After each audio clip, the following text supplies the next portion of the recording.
Yesterday we took some trees from the restoration area up on campus in between Alio and Joyce, and we're bringing them down here today to transplant them. We are here today in the St. Mike's natural area. Now be replanted, rewilded, filled in with water, and someday become wetlands once again. Just seeing it all grown is so awesome. We were buying trees from the Intervale Conservation Nursery downriver here and planting them along the Winooski River on the far end of this site.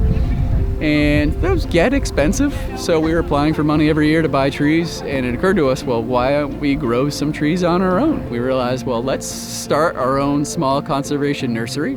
And then the question of where to do that.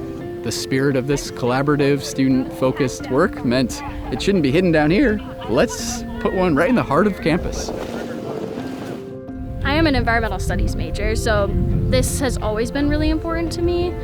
But since taking my environmental restoration class, I kind of got to understand a little bit more of not just the environmental side, but also the social and economic side of it all.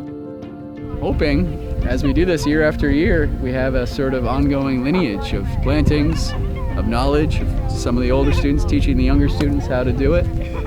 We were asked to bring our hearts into the work, not just our intellect. Every single time I'm down here and I come and plant, it's just another step towards success. Even just getting to meet new people and just getting, especially first years engaged, is really awesome.